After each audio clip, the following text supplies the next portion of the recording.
आज मी तुम्हाला डाळिंबी उसळ बनवण्याची रेसिपी दाखवणार आहे। त्याकरता इथे मी घेतलेले आहेत कडवे वाल, जे 2 दिवसाआधी मी भिजत घालून त्याला चांगले स्प्राउट्स आल्यावर त्याच्यावरची ब्राउन साल काढून घेतलेले आहेत। त्याकरता लागणारे साहित्य आहे मोहरी, जिरं, हळद, मिरची पावडर, मीठ, हिंग, चिंचेचा कोळ, गूळ व कोथिंबीर। हे वाल आता मी कुकर मध्ये घालून 2 शिट्ट्या होईपर्यंत चांगले शिजवून घेणार आहे। आता आपले हे वाल चांगले शिजलेले आहेत, आपण बघू शकता।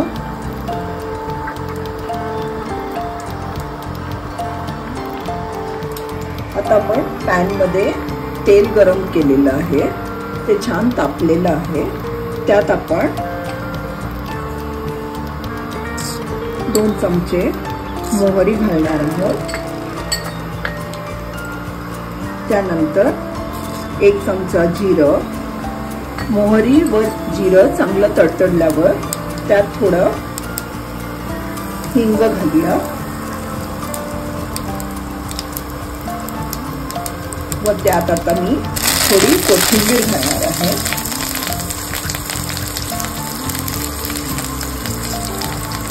व आता हे वाल त्यात घालून घेतलेले आहेत।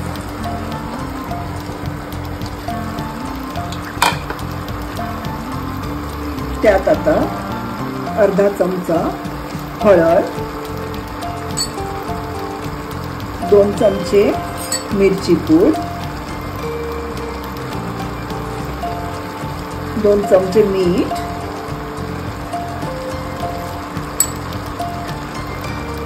चिंचेचा कोळ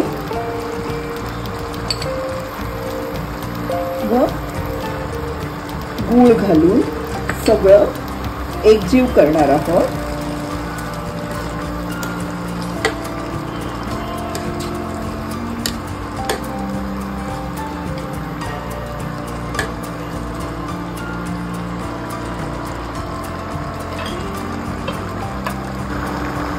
त्यावर आता मी झाकण ठेवून 2 मिनिटं चांगलं शिजू देणार आहे। आता 2 मिनिटं झालेली आहेत, आपण आता हे चेक करूया।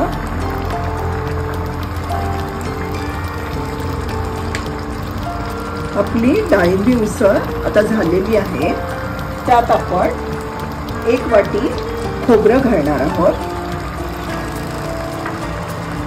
व उरलेली कोथिंबीर घालून त्याला गार्निश करणार आहोत।